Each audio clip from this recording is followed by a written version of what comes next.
اعوذ باللہ من الشیطان الرجیم بسم اللہ الرحمن الرحیم ان اللہ وملائکتہ یصلون علی النبی یا ایہا الذین آمنوا صلوا علیہ وسلموا تسلیما اللہم صلی علی سیدنا ونبینا وشفیعنا ومولانا محمد وعلی آل محمد وبارک وسلم۔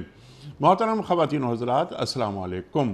پیام صبح کے ساتھ ایک بار پھر حاضر میں ہوں آپ کا میزبان انیق احمد۔ جمعہ اور ہفتہ سوال و جواب کے لیے ہوتے ہیں۔ آپ اور ہم جانتے ہیں جمعے کو اور ہفتے کو ہم کیا کرتے ہیں کہ ہم آپ کی جانب سے آئے ہوئے سوالات جمع کرتے ہیں اور رکھتے ہیں اپنے عہد کے ایک ممتاز مفتی صاحب کی خدمت میں، ان سے حاصل کرتے ہیں اپنے لیے قرآن و سنت کی روشنی میں رہنمائی، ابہام دور کرتے ہیں، جو کنفیوژنز ہوتی ہیں بعض اوقات وہ دور ہو جاتی ہیں۔ بلاتے ہیں ہم ایسے مفتی صاحبان کو جو عہد کا لمس رکھتے ہیں، جو صاحب نگاہ ہوتے ہیں اور عطا کرتے ہیں سوالات کے جوابات قرآن و سنت کی روشنی میں۔ کچھ سوالات ہم ریکارڈ کرتے ہیں پاکستان کے مختلف شہروں میں کھڑے ہو کر، عوام الناس سے وہ ویڈیو کوئسچنز بھی ہم مفتی صاحب کی خدمت میں رکھتے ہیں۔ آج کے ہمارے معزز مہمان محترم مفتی محمد نجیب صاحب۔ خواتین و حضرات، مفتی محمد نجیب صاحب فارغ التحصیل دارالعلوم کراچی، ایک دنیا کو قریب سے دیکھا، اعلیٰ تعلیم کے حصول کے لیے آسٹریلیا تشریف لے گئے، ایک بڑے اسکول کے پرنسپل ہیں آپ۔ خواتین و حضرات، ہمارے لیے خوش بختی کی بات کہ مفتی نجیب صاحب آج ہمارے مہمان ہیں۔ آغاز کرتے ہیں پروگرام کا سورہ قریش سے۔ اعوذ باللہ من الشیطان الرجیم بسم اللہ الرحمن الرحیم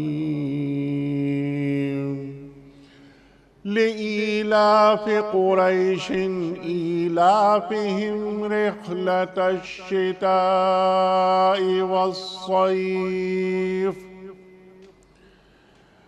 فَلْيَعْبُدُوا رَبَّ هَذَا الْبَيْتِ الَّذِي أَطْعَمَهُم مِّن جُوعٍ وَآمَنَهُم مِّن خَوْفٍ صدق اللہ العظیم۔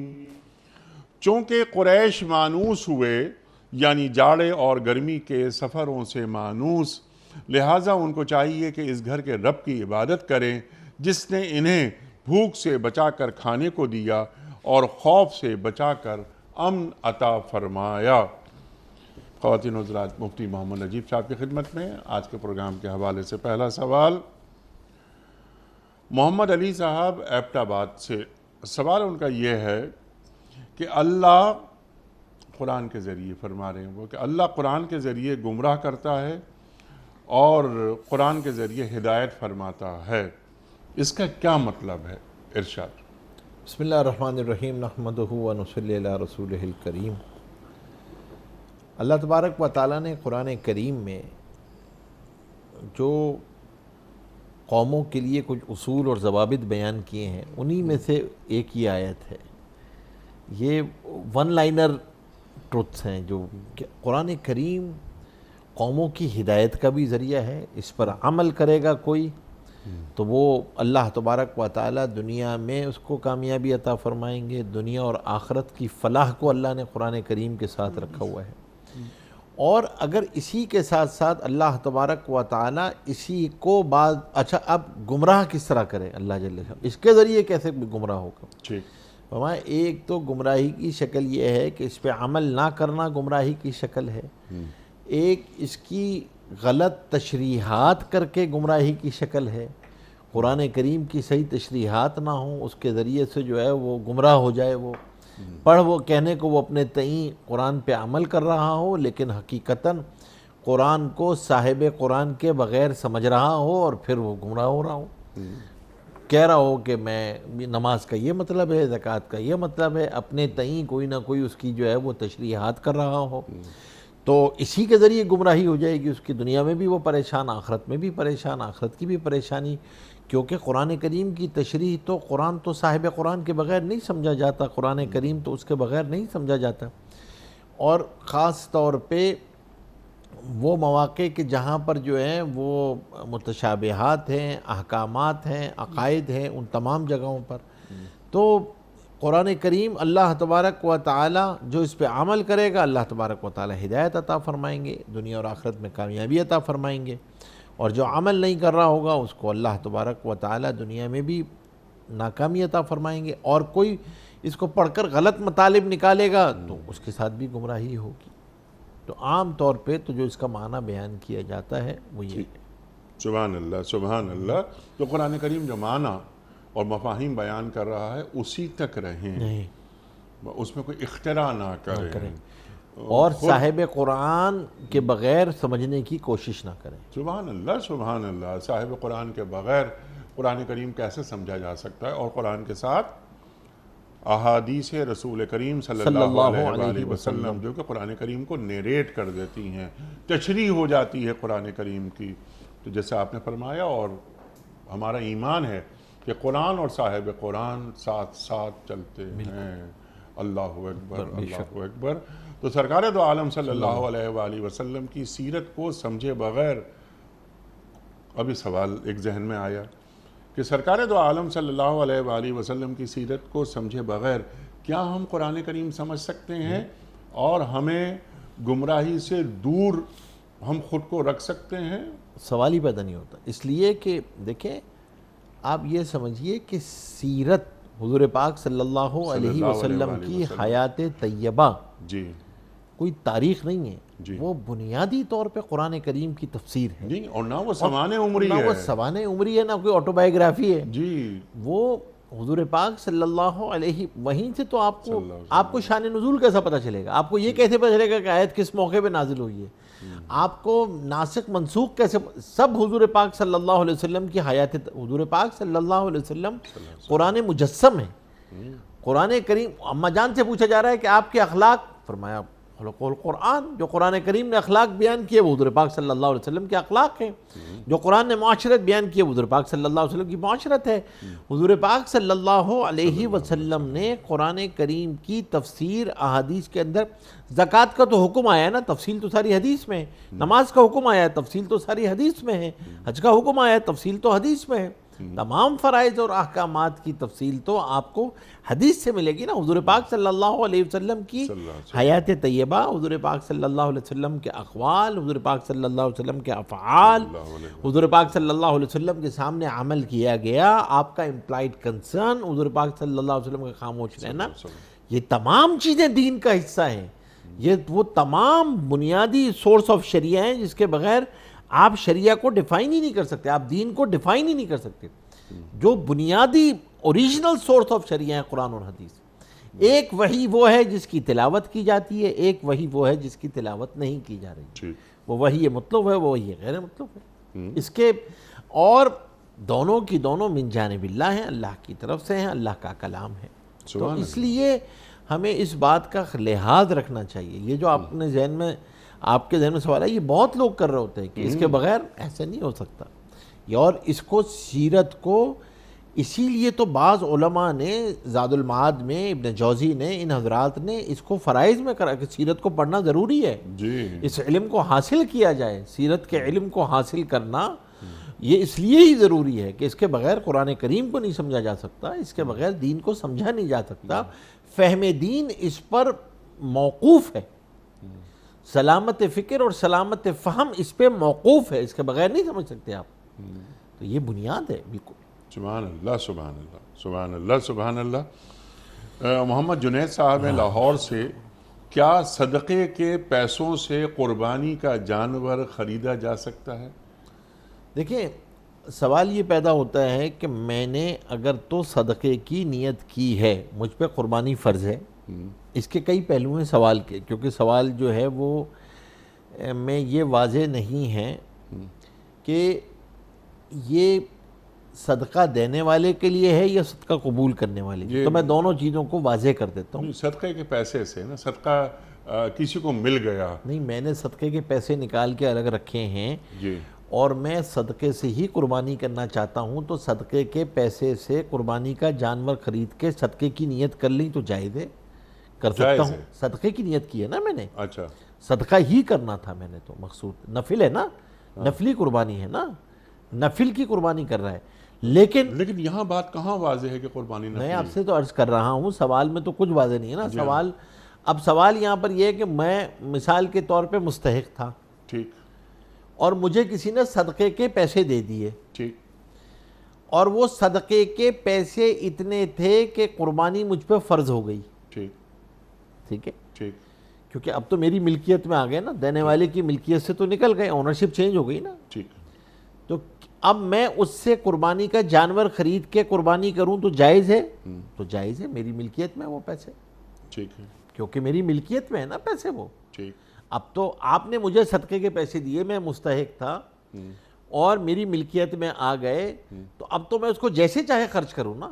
ٹھیک اگر میں اس سے قربانی کا جانور بھی خرید لوں، فرض ہو یا نہ ہو، چلیں ابھی، تب بھی قربانی ہو جائے گی نا. اچھا اور اگر قربانی اتنے پیسے آپ نے مجھے دیے ہیں کہ قربانی فرض ہو گئی ہے مجھ پہ، ٹھیک پھر تو مجھے کرنی ہی کرنی ہوگی، کرنی ہے. کیونکہ اونرشپ ٹرانسفر ہو گئی نا. آپ کے لیے وہ صدقے کے پیسے تھے، ٹھیک ہے میرے لیے تو وہ ملکیت ہے نا. بالکل ٹھیک ہے. اچھا کسی صاحب نے صدقے کی رقم ایک جگہ رکھی ہے کہ میں صدقہ یہ دے دوں گا، آپ نے نکال کے پیسے اپنے الگ کیے ہوئے ہیں کہ میں نے صدقہ جو ہے نا کرنا ہے ابھی، ٹھیک ہے، تو کیا میں اس رقم سے قربانی کر سکتا اور ابھی تک آپ نے کسی کو دیے نہیں ہیں، دیے نہیں نا، میرے پاس رکھے اور ہوئے ابھی ہیں. آپ کے پاس ہی رکھے ہوئے ہیں، ٹھیک ہے تو یاد رکھیے کہ یہ پیسے، ان پیسوں پہ ابھی صدقے کا حکم نہیں لگا ہے جب تک کسی کو دیے نہیں جائیں گے.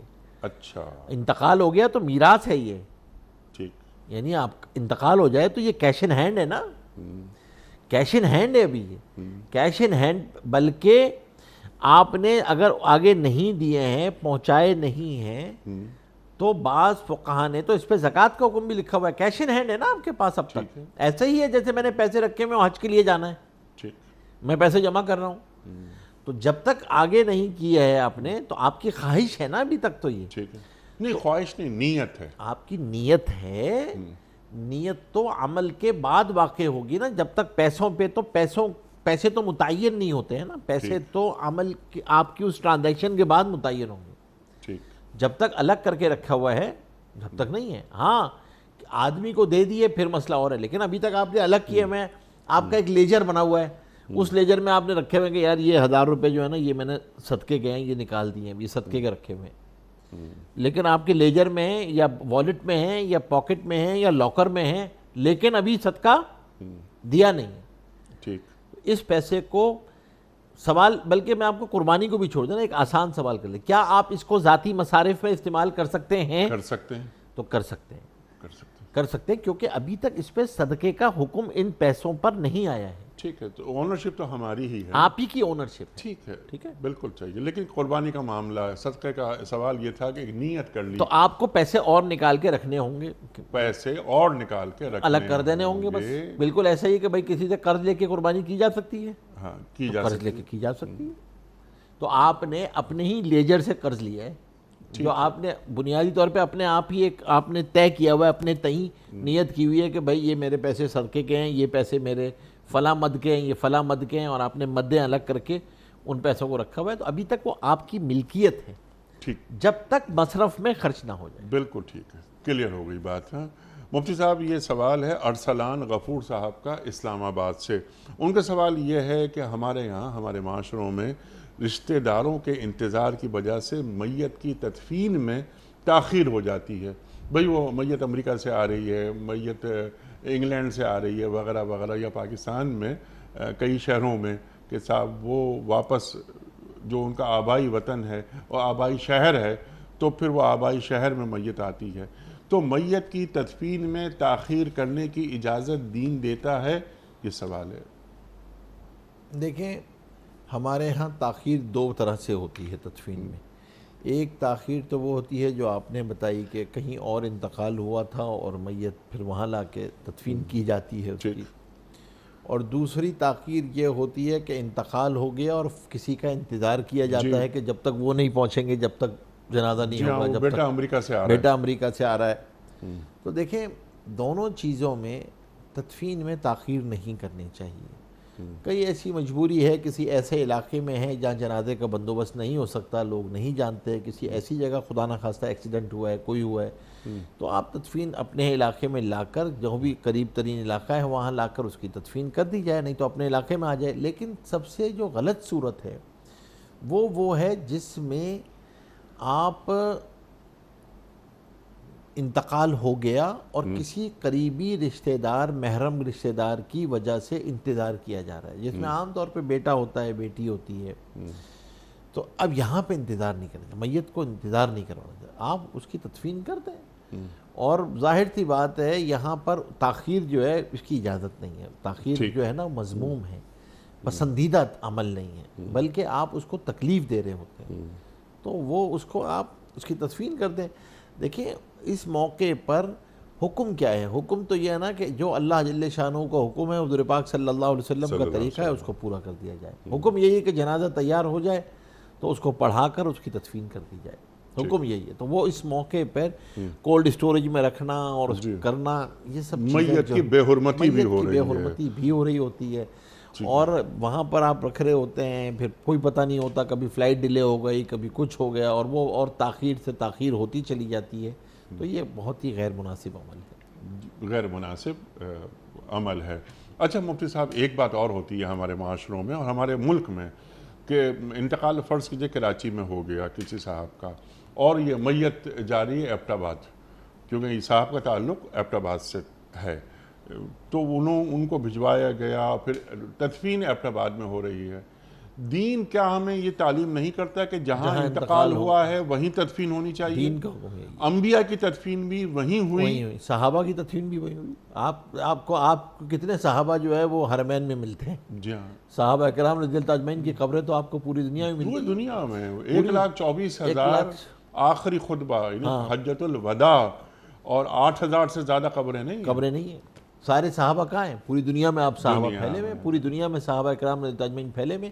اور پھر دیکھیں اس موقع پہ جو بلا وجہ تکلیفات اپنے اوپر ڈالی جاتی ہیں کہ جمع ہونا، اور پھر ہمارے ہاں بعض دفعہ تو یہ ہے بعض جگہوں پہ کہ پورا خاندان اس کے ساتھ سفر کرتا ہے، پھر جہاں جا رہے ہو ان پر تکلیف ہے، وہاں جا کے رہنا، اور پھر یہ ساری وہ چیزیں جس کا دین کا کوئی حصہ نہیں ہے. دین کا اس سے اپنے اوپر بلا وجہ کی تکلیفات ڈالنا اس جگہ پہ دین کے اندر تو آسانی ہے. ارے بھائی جتنا تم اس پر خرچ کر رہے ہو اس سے تو اس بہتر ہے کہ اس کے لیے صدقہ جاریہ کر دو، میت کے لیے صدقہ جاریہ کر دو تاکہ میت کو پہنچ جائے.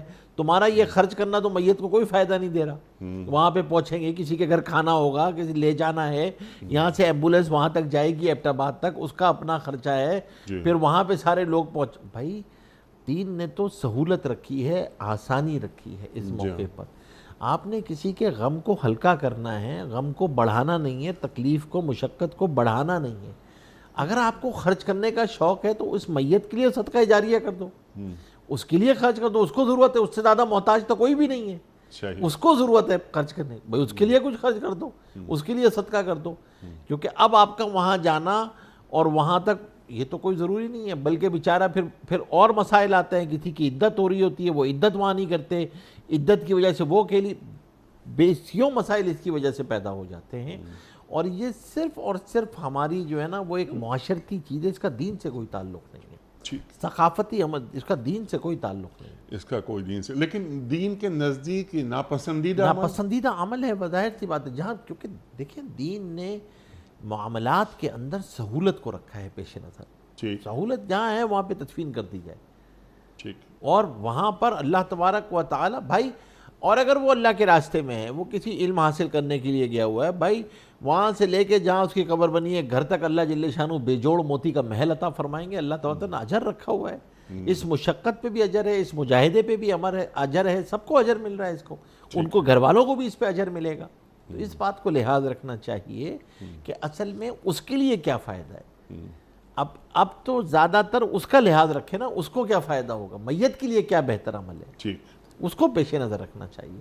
اس کے لیے دین یہی بتاتا ہے کہ جہاں انتقال ہے وہیں پہ تدفین کر دی جائے، اور انتقال ہو جائے تو کسی کا انتظار نہ کیا جائے. ٹھیک ہے. اچھا ایک بات اور بھی ہوتی ہے، ہم نے دیکھا ہے کہ صاحب وہ میت امریکہ سے کراچی آ رہی ہے، انگلینڈ سے کراچی آ رہی ہے، اب پورا خاندان یہاں بیٹھا ہوا ہے، انہوں نے انگلینڈ میں یا امریکہ میں دفن ہونا کی وصیت نہیں کی تھی، انہوں نے کہا تھا کہ مجھے پاکستان پہنچایا جائے، تو جہاں انتقال ہوتا ہے جیسے کہ ابھی آپ نے بات فرمائی ہمیں کہ وہیں تدفین ہو جانی چاہیے، یہ دین کی تعلیمات ہیں۔ بالکل۔ تو جو امریکہ میں، انگلینڈ وغیرہ میں یا مغرب کے کسی ملک میں یا دنیا کے کسی بھی گوشے میں انتقال ہو جاتا ہے تو پھر وہیں تدفین ہو جانی چاہیے، بالکل وہیں ہو جانی چاہیے، یہی حکم ہے، یہی حکم ہے، حکم یہی، نہ انتظار کرنا چاہیے کسی کا، اگر اور نہ مقامی اس کو سفر کرانا چاہیے۔ ٹھیک ہے، وہ نہ میت کو سفر کرانا چاہیے، نہ میت کی بے حرمتی کرنی چاہیے، نہ میت کو وہ کولڈ اسٹوریج میں 3 دن 4 دن کے لیے وہ رکھ صرف دیا اس وجہ جاتا سے ہے، کہ کسی کا انتظار ہے کہ وہ آ کسی کا جائیں۔ انتظار ہے۔ بالکل مفتی صاحب بہت شکریہ آپ کا۔ طاہر عباس صاحب جھنگ سے سوال ان کا یہ ہے کہ کیا راستے سے ملنے والی چیز یا روپے ثواب کی نیت سے صدقہ کیے جا سکتے ہیں؟ دیکھیں، راستے سے ملنے والی چیز کا حکم لقطے کا حکم ہوتا ہے، اس کو لقطہ کہا جاتا ہے۔ اس راستے میں ملنے والی چیز کا حکم یہی ہے کہ آدمی اعلان کر لے، معلوم کر لے، تلاش کر لے، اگر تو مالک مل جائے تو مالک کو لوٹانا سب سے پہلے ضروری ہے، اور اگر مالک نہ ہو تو پھر اس کو صدقہ کر دیا جائے گا اسی مالک کی طرف سے، اور اس کا صدقہ کرنے کا حکم ہے، اس کو صدقہ کر دیا جائے گا۔ ٹھیک ہے، اور صدقہ کر دیا، مالک آ گیا، اور اس کو پتا تھا کہ آپ تھے تو پھر آپ کو ادا کر دیں آپ۔ پھر آپ کو ادا کرنا ہوگا۔ اس کی طرف سے صدقہ کیا تھا آپ نے، آپ یا تو کہہ دیں کہ بھائی میں نے آپ کی طرف سے کیا ہے، لیکن اگر وہ مطالبہ کرے گا تو پھر آپ کو دینا ہوگا۔ بالکل صحیح ہے۔ سجاد صاحب ہیں گجرانوالہ سے، سوال ان کا یہ ہے کہ خرید و فروخت میں منافع کی کوئی حد مقرر ہے، نیز ذخیرہ اندوزی پر کیا وعید ہے؟ دیکھیں، جو پہلا سوال ہے منافع کی کوئی شرح، جی ہاں، تو دین نے کوئی شرح جو ہے وہ خاص طور پہ نہیں بتائی ہے، حدود بتائی ہے، اور حدود میں سب سے ایک اصولی ضابطہ بیان کیا ہے کہ لا ضرر ولا ضرار، نہ نقصان اٹھاؤ نہ نقصان پہنچاؤ۔ ٹھیک ہے، اگر تو مقصود نقصان پہنچانا ہو، اور یہاں پر اب سوال یہاں پر یہ پیدا ہوتا ہے کہ اس کا فیصلہ کون کرے گا کہ کون سی چیز نقصان دہ ہے اور کون سی چیز نقصان دہ نہیں، کون سی چیز میری ضرورت کے لیے 70% پروفٹ رکھوں، 100% رکھوں، 200% رکھوں، یا 10% یا 10% رکھوں۔ تو دیکھیں یہاں پر شریعت نے بیچنے والے کی تو نیت پہ اعتبار رکھا ہے کہ بات کو واضح کر دو اور نیت اچھی کرو، خیر خواہی کی کرو مسلمانوں کی، لیکن ریاست کو نظم باقی رکھنے کے لیے ریاست کو یہ اختیار دیا ہے کہ ریاست انٹروین کر سکتی ہے پرائزنگ کے اندر، ریاست کو یہ اختیار ہے، ریاست کہہ دے کہ بھئی اس سے زیادہ نہیں بیچی جائے گا۔ اور ہمارے ہاں جو ہماری تاریخ ہے، اس تاریخ میں ریاستوں میں یہ رہا ہے، آٹومن امپائر کے اندر یہ ضابطہ تھا کہ آٹومن میں رول دارالخلافہ سے نکلتا تھا کہ ریاست میں 1 منتھ کریڈٹ کی سیل کس ریٹ پہ ہوگی، 2 منتھ کریڈٹ کی سیل کس ریٹ پہ ہوگی، یہ ریٹس نکلتے تھے، اس وجہ سے کہ نظم جو ہے وہ باقی رہے، نظم باقی رہنا چاہیے تاکہ کسی کو عدل باقی رہے، کسی کو نقصان نہ ہو، ظلم نہ ہو، کسی کو بلا وجہ جو ہے نا کوئی چیز نہ ہو، اور اسی کے اندر دوسری چیز شامل۔ اب جو سوال انہوں نے ایک دوسرا کیا ہوا ہے اس کے ساتھ، ذخیرہ اندوزی، ابھی ہم اس سوال میں مارجن آف پروفٹ میں جو بنیادی بات ہے وہ یہی ہے کہ آپس میں باہمی رضامندی سے جو طے ہو جائے، شریعت نے اسی کو معیار بنایا ہے۔ ٹھیک ہے، اس میں کوئی اتنا ایکسٹرا نہیں ہونا چاہیے کہ دوسرے کو نقصان پہنچائے۔ آپ اگر یہ بول رہے ہیں تو جھوٹ کہلایا ہے، دوسرے کو اختیار دیا ہے کہ وہ سیل کو ٹرمینیٹ کر دے۔ میں نے آپ کو ایک چیز بیچی اور مارجن آف پروفٹ رکھا، اور اس کے بعد میں نے یہ کہا کہ یہ مارکیٹ پرائس پہ بیچ رہا ہوں میں آپ کو، ٹھیک، اور آپ کو بعد میں پتہ چلا کہ مارکیٹ ریٹ تو یہ نہیں تھا، تو شریعت نے آپ کو اختیار دیا ہے کہ آپ اس کو ٹرمینیٹ کر دیں کہ نجیب صاحب نے جھوٹ بولا تھا، یہ مارکیٹ ریٹ نہیں ہے، تو مجھے جھوٹ بولنے کا بھی گناہ ہوگا۔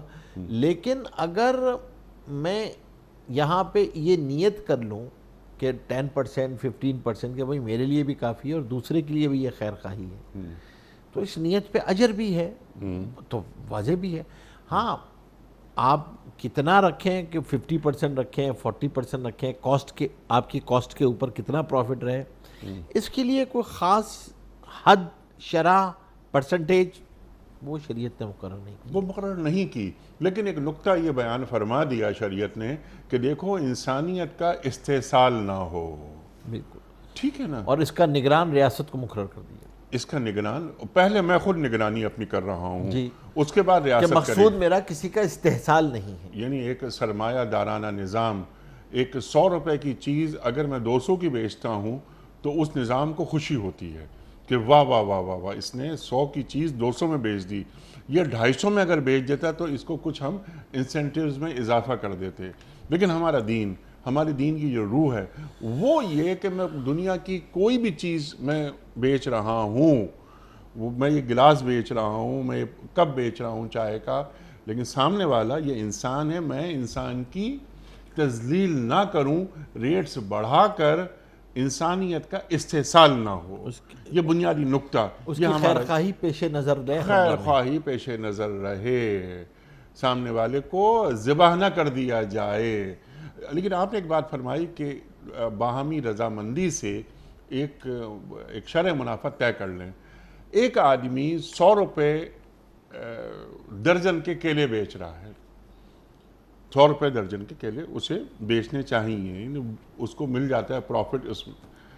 لیکن وہ یہ سوچتا ہے کہ نہیں جناب والا اس پر تو مجھے مال بنانا ہے، تو وہ کیلے یہ بیچ رہا ہے 200 روپے درجن باہمی رضامندی سے. اب ایک آدمی آیا اس نے کہا جی السلام علیکم مجھے کیلے چاہیے یہ 5 درجن، اس نے کیلے 5 درجن دے دیے اس کو. 100 روپے درجن کی جگہ اسے 200 روپے درجن اس سے چارج کیے. باہمی رضامندی تو ہوئی، اس نے 200 کے حساب سے 1000 روپے دے کے وہ چلے گئے. لیکن وہ آدمی جو 100 روپے کی چیز 200 میں بیچ رہا ہے یا 5 کروڑ کی چیز 10 کروڑ میں بیچ رہا ہے، اس کو بڑھاتے جائیے، تو اس کے اندر بھی تو ایک میٹر لگا ہوا ہے نا. اگر اس کی جگہ میں ہوتا اور یہی کیلے والا جب دودھ لینے کے لیے جائے گا اور وہاں اسے دودھ مہنگا ملے گا تو یہ چیختا ہے کہ یار دیکھیں زیادہ پیسے لے رہا ہے. اب وہ دودھ والا کپڑا لینے کے لیے جاتا ہے تو زیادہ پیسے وہ لیتا ہے، تو پھر یہ دودھ والا چیختا ہے. تو یُوسِرُونَ عَلَىٰ أَنفُسِهِمْ وَلَوْ كَانَ بِهِمْ خَصَاصَةٌ. یہ دین بتا رہا ہے میں آپ کا خیال رکھوں، آپ میرا خیال رکھیں. یہ ہے مدنی معاشرت. مدنی معاشرت تو واقعتاً اس کی بنیاد ہی ایثار پر قائم ہے کہ اگر آدمی یوں سمجھ لیے کہ اگر یہ فرض کر لیا جائے کہ وہاں 100 آدمی رہتے تھے تو ایک آدمی یہ سمجھتا ہے کہ 99 لوگ میرے معاون اور مددگار ہیں اس معاشرے کے اندر، سبحان اللہ، اور یہی میری مدد کرنے والے ہیں. جب مشکل آئے گی یہی میری مدد کریں گے، اور میں ان کے پاس کچھ خریدنے جاؤں گا تو یہ میری رعایت کر رہے ہوں گے، تو اور ان کے ساتھ معاملہ کرنے جاؤں گا تو میری رعایت کر رہے ہوں گے. اور یہی رعایت سے مراد میری مدد کر رہے ہوں گے. ہر جگہ پہ ہمارے معاشروں میں آپ ہوائی جہاز خریدنے جائیں یا ایک قلم خریدنے کے لیے جائیں، مجھے قلم والے پہ بھی شک ہوتا ہے کہ زیادہ پیسہ یہ دے رہا ہے، اور اگر ہوائی جہاز لینا ہو تو وہ بھی زیادہ پیسہ مانگ رہا ہے.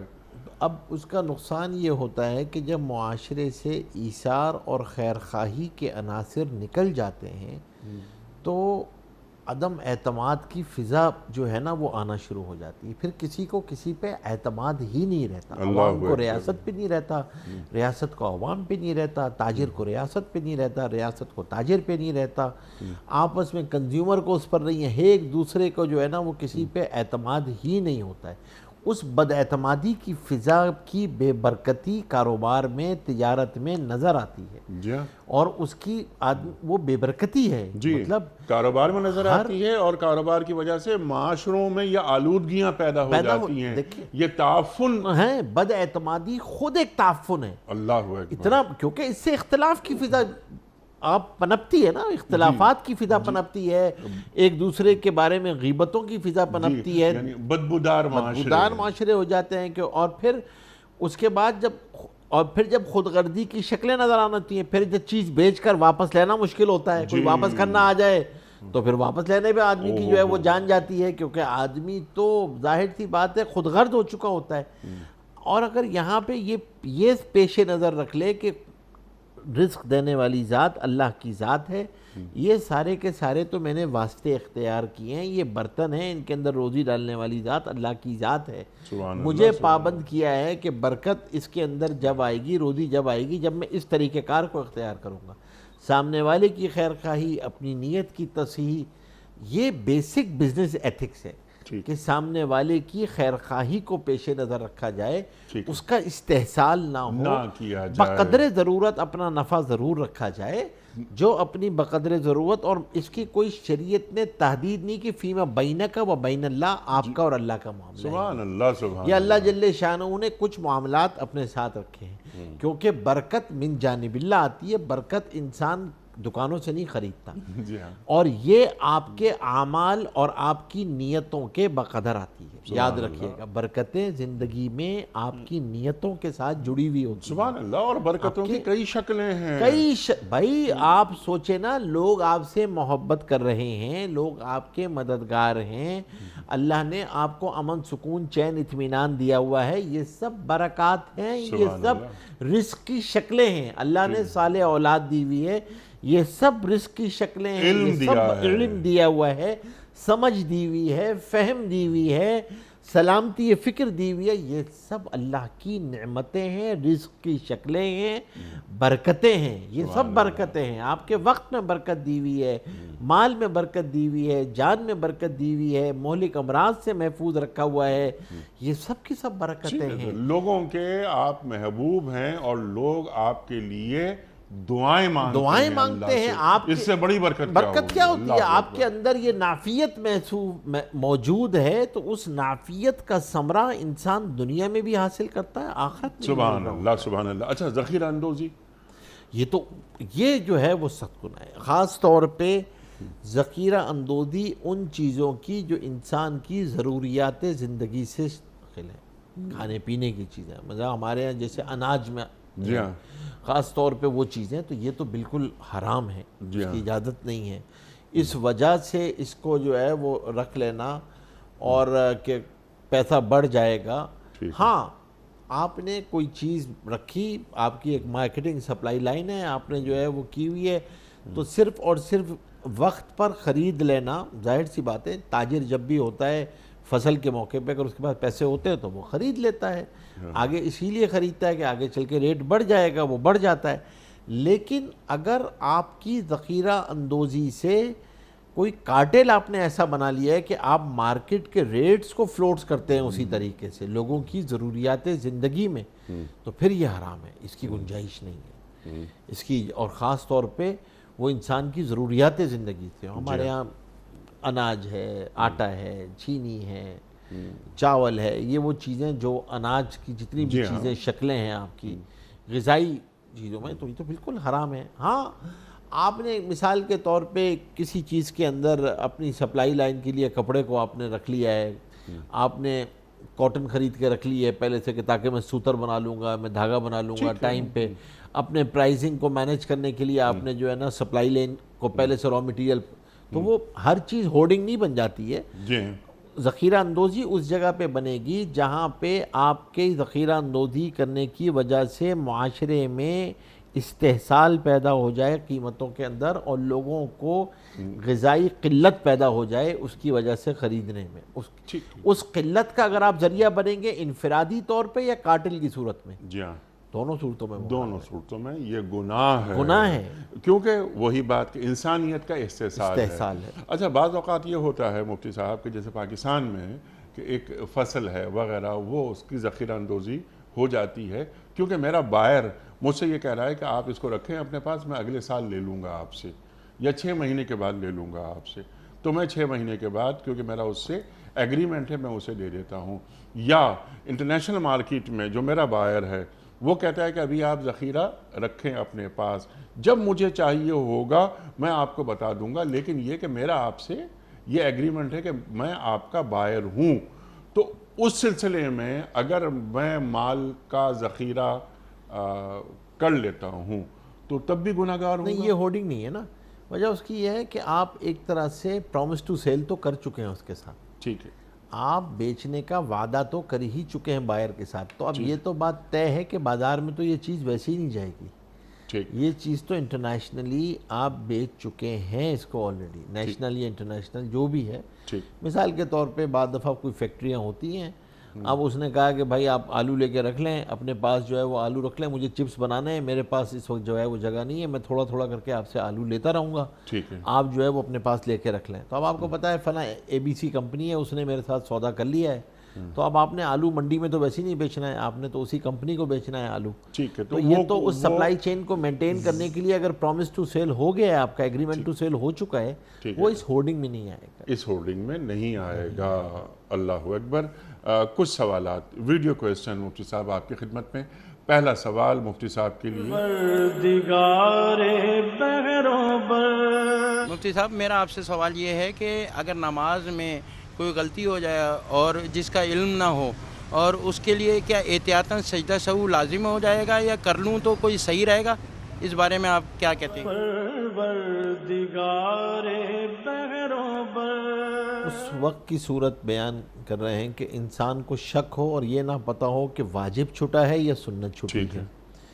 اور احتیاطاً آدمی سجدہ سہو کر رہا ہے اس نیت سے کہ شاید مجھ سے کوئی واجب چھٹا. ٹھیک ہے، اگر کر لے گا تو جائز ہے، لیکن اس پہ واجب نہیں ہے سجدہ سہو کرنا، واجب نہیں کیونکہ اسے یقین نہیں ہے کہ واجب چھٹا ہے یا سنت چھٹی ہے. بالکل. صرف احتیاط کی بنا پہ کی ہے تو یہ کوئی ضروری نہیں ہے کہ یہ احتیاطاً سجدہ سہو کرنا ضروری ہے.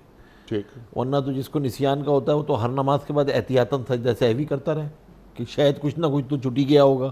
جی ہاں. اس کی کوئی ضرورت، جب تک یقین نہ ہو جائے جب تک یقین نہ ہو جائے تب تک سجدہ سہو نہیں کرتے. نہیں واجب اس پہ.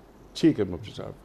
اگلا سوال مفتی صاحب کے لیے. السلام علیکم مفتی صاحب، میرا سوال یہ ہے کہ نماز کے بعد مسجد میں آرام کیا جا سکتا ہے یا نہیں کیا سکتا؟ جیسے مثلا ہم لیٹ سکتے ہیں یا نہیں لیٹ سکتے؟ ظہر کی نماز کے بعد خاص طور پہ گرمیوں میں وہ اچھا مساجد میں اب AC وغیرہ لگنے لگے ہیں تو لوگ لیٹ جاتے ہیں. بعض لوگ 1 آدھ گھنٹہ آرام بھی کر لیتے ہیں، یعنی سو بھی جاتے ہیں وہ. تو کہ مسجد میں سونا اس طرح ظہر سے اثر تک؟ مسجد اس کام کے لیے نہیں ہے، مسجد تو اس کے لیے ہے نہیں، الا یہ کہ آپ سفر میں ہوں، مسافر ہوں تو گنجائش ہے. تو علماء نے لکھا ہے اعتکاف کی نیت سے لیٹ جائے آدمی اچھا. اگر مسافر ہے، سفر ہے. لیکن آپ کا کوئی سفر بھی نہیں ہے، کوئی چیز بھی نہیں ہے، تو پھر انسان کو احتیاط کرنی چاہیے، مسجد میں نہیں لیٹنا چاہیے. مسجد اس کام کے لیے نہیں ہے، مسجد تو عبادت کے لیے بنائی گئی ہے. اور پھر بعض دفعہ انتظامیہ بھی کیونکہ لیٹنے والے رعایت نہیں کرتے ہیں چیزوں کی، وہ مناسب نہیں ہوتا ہے. مسجد کوئی آرام کی جگہ تو نہیں ہے، مسجد کوئی ریسٹ ہاؤس تو نہیں ہے. ہاں جو مصلے ہیں وہاں پہ گنجائش ہے. دفاتر میں جو نماز کی جگہیں مقرر کی ہوئی ہوتی ہیں وہ عام طور پہ مسجد، شرعی مسجد نہیں ہوتی ہے، جائے نماز ہوتی ہے. تو جائے نماز اور مصلے میں گنجائش ہے، ٹھیک. جائے نماز میں آپ لیکن جو شرعی مسجد ہے، محلوں میں جو مساجد بنی ہوئی ہوتی ہیں وہاں لیٹنا نہیں چاہیے. ٹھیک ہے. لیکن مفتی صاحب ظاہر ہے آپ بھی متعدد بار گئے ہیں حرمین شریفین، ہم بھی جاتے رہتے ہیں اللہ کی عنایت سے.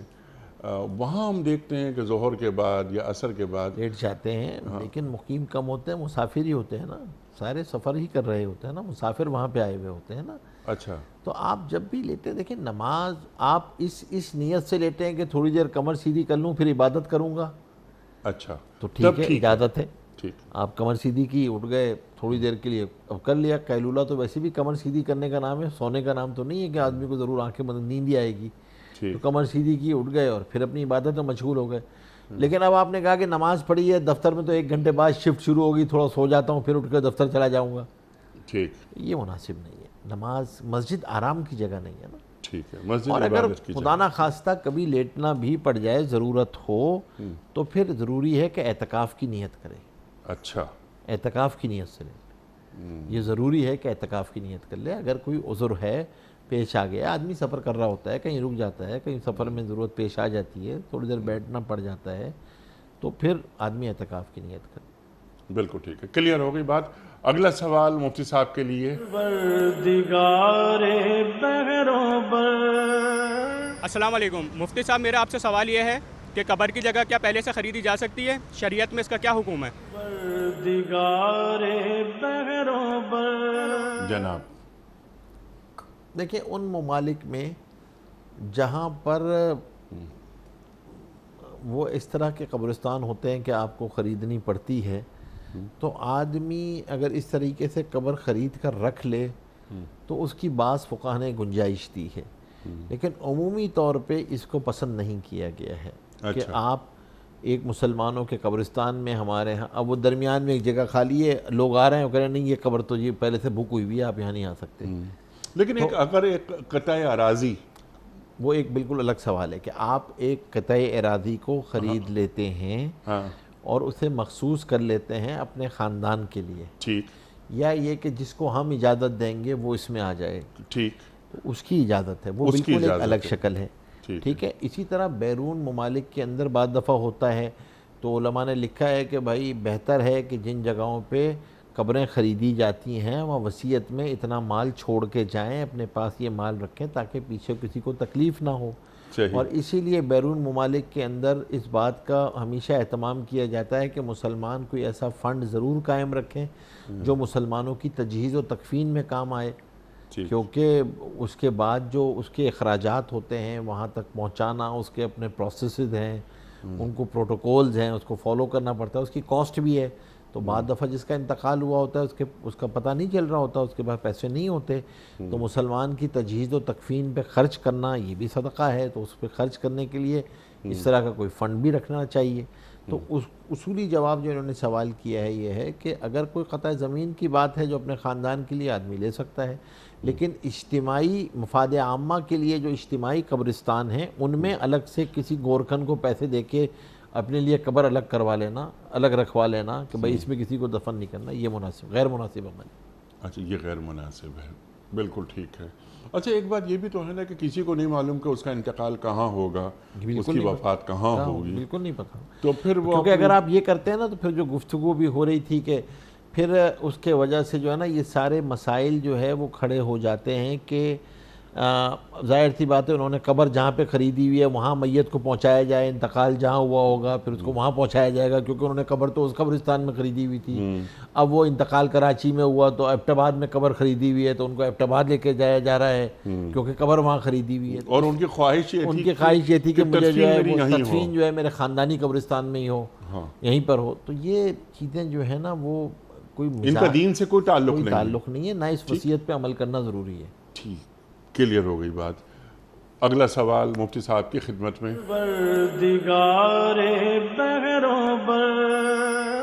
السلام علیکم مفتی صاحب، میرا آپ سے سوال یہ ہے کہ 3 لوگوں نے مل کر قسطوں پہ قربانی کا جانور لیا جس میں سے ایک شخص قربانی کی قسطیں ادا نہیں کر رہا، تو ایسی صورت میں کیا کرنا چاہیے؟ 3 آدمیوں نے قسطوں پہ لیا جانور، ان میں سے ایک آدمی قسطیں ادا نہیں کر رہا، تو وہ گناہگار ہوگا، خود گناہگار ہوگا. قربانی تو ہو گئی، اب تو قرض ایسا ہی کہ قرض لے کر جو ہے وہ کسی نے کیا، ادھار جانور خریدا تھا. جی ہاں. تو باقی 2 نے تو قسطیں ادا کر دی اس آدمی کو جو بھی سیلر تھا. ٹھیک ہے. اور ایک آدمی اپنی قسطیں ادا نہیں کر سکا ہے، اس کو قسطیں ادا کرنی چاہیے، لیکن اس کی وجہ سے بقیہ 2 کی قربانی تھوڑی خراب ہوگی. وہ خراب نہیں ہوگی، وہ اللہ کے یہاں پہنچے، وہ اللہ کے پہنچ گئی، انہوں نے اپنے پیسے دیے، ہو گئی. ٹھیک ہے. اب اس کا معاملہ جو ہے اس کا معاملہ خطرناک ہے کہ اس نے جو ہے پیسے ادا نہیں کیے اب تک. تو جو قرض کی ادائیگی ہے وہ قرض کی ادائیگی اس کے ذمہ لازم رہے گی. سبحان اللہ، سبحان اللہ. میرا خیال ہے کہ ایک آدھ سوال اور لے لیتے ہیں. جناب والا اگلا سوال.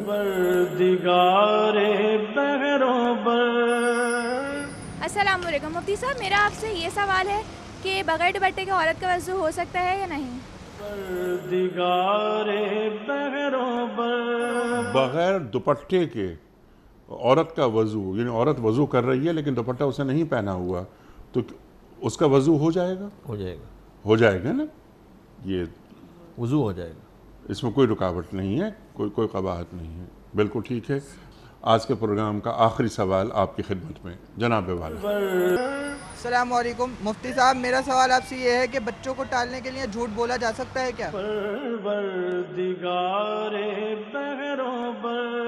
بچوں کو جھوٹ بولنے کی اجازت نہیں ہے، چاہے بچوں کو ٹالنا ہی کیوں نہ ہو، جھوٹ بولنے کی اجازت نہیں. اللہ اکبر. حدیث میں بھی ممانعت آئی ہے، واقعات بھی موجود ہیں حیات الصحابہ میں کہ چاہے آپ جھوٹ موٹ بولنے کے لیے بھی جو ہے وہ جھوٹ بولنے کی اجازت نہیں ہے کہ آپ جو ہے وہ یہ جھوٹ بولیں کہ میں تمہیں یہ دے دوں گا تم یہ کر لو، حالانکہ نیت یہ ہوگا نہیں میں نے تو دینا ہی نہیں ہے. جی ہاں، ایسی کوئی بلکہ ایک برا ماحول پیدا کر رہے ہیں آپ غلط ماحول اور پھر اس بچے کی نفسیات کو خراب کر رہے ہیں کہ جھوٹ بھی بولا جا سکتا ہے کہ ہاں تم یہ کام کر لو بیٹا میں تمہیں یہ دے دوں گا. اور پھر جھوٹ کے ساتھ ساتھ مس کمٹمنٹ پیدا ہو رہی ہے نا اس کے اندر کہ وہ کہتا ہے کہ یار کمٹمنٹ کی تو کوئی حیثیت ہی نہیں ہو سکتی. جی ہاں، کمٹ کرنے کی تو کوئی حیثیت نہیں ہوتی ہے، جس سے مرضی جو مرضی کمٹ کر لو پورا تو ویسے ہی نہیں کرنا ہوتا. تو یہ غلط ترتیب نہیں، نہ بچے کے ساتھ نہ بڑے کے ساتھ جھوٹ بولنے کی اجازت نہیں. اللہ اکبر. مفتی صاحب آپ کی اس بات پر یاد آیا کہ یہ تو خیر انسان ہے، وہ بچہ ہے، اس سے مس کمٹمنٹ نہ ہو، جھوٹ نہ بولا جائے. وہ ایک محقق حدیث کی تحقیق کے لیے جب کہیں پہنچے تو وہاں وہ جو صاحب تھے انہوں نے گھوڑے کو بلایا اور تھیلا کیا وہ جو چارہ کرنے چارہ جو اس کا کھانے کا جو برتن ہوتا ہے کھانے کا برتن وہ دکھایا. آگے کیا ہوا آپ بیان فرمائے زیادہ اچھا ہے. تو اب جب وہ جو ہے کیا کہتے ہیں گھوڑا جب آیا تو اس کے اندر جو ہے وہ چیز موجود نہیں تھی، ٹھیک ہے، چارہ موجود نہیں تھا. جی. تو ان محدث نے یہ دیکھیں نا یہ ہے وہ جگہ جہاں جرح و قدع کس طرح کی ہے محدثین نے روات کی. تو انہوں نے اس راوی تھے کہ جو جانور کے ساتھ انصاف نہیں کر سکتا اور سچ نہیں بول سکتا وہ حضور پاک صلی اللہ علیہ وسلم کی حدیث کے ساتھ کیسے انصاف کرے. اللہ اکبر، اللہ اکبر، اللہ حدیث قبول نہیں کی اللہ اکبر. اس عمل کی وجہ سے کہ دیکھیں آپ کا یہ رویہ آپ سوچیں نا کہ اس ذخیرے کو اللہ جل شانہ نے کس طرح محفوظ رکھا ہے. سبحان اللہ سبحان اللہ. یہ تو یقیناً یہ تو جو 6 کتابیں ہیں سیاہ ستہ کیا محفوظ اور حدیث کا کیا مقام. لیکن وہ انسان کی بات ہو رہی تھی نا، یہ ایک جانور کو بھی دھوکہ دے کر نہ بلایا جائے، اجازت نہیں ہے. اللہ اکبر، اللہ اکبر. مفتی صاحب وقت مکمل ہو گیا ہمارے آج کے پروگرام کا، ورنہ مزید گفتگو ہوتی ہے آپ سے. اور خاص طور پہ یہ جو موضوع ہے آخری سوال جو آیا تھا اس پہ بہت ساری باتیں مزید ہو سکتی ہیں، لیکن وہ میرے پروڈیوسر صاحب کہہ رہے ہیں کہ وقت مکمل ہو گیا تو میں آپ سے اجازت چاہوں گا اور آپ کا ادا کروں گا. شکریہ کہ آپ تشریف لائے اور ہم نے ہمیشہ کی طرح آج بھی آپ سے بہت سیکھا. اللہ تعالی ہمارے علماء کو سلامت رکھے. خواتین و حضرات، بیان صبح کا اختتام ہوتا ہے روزانہ ایک قول پر، اور وہ قول ہوتا ہے صاحب نہج البلاغہ امیر المومنین حضرت علی مرتضیٰ کرم اللہ وجہہ کا. آپ فرماتے ہیں کہ لالچی شخص ہمیشہ ذلت کی زنجیروں میں جکڑا رہتا ہے. لالچی شخص ہمیشہ ذلت کی زنجیروں میں جکڑا رہتا ہے. اللہ اکبر، اللہ اکبر. اپنے میزبان انیق احمد کو کل تک کے لیے اجازت دیجیے. خدا حافظ.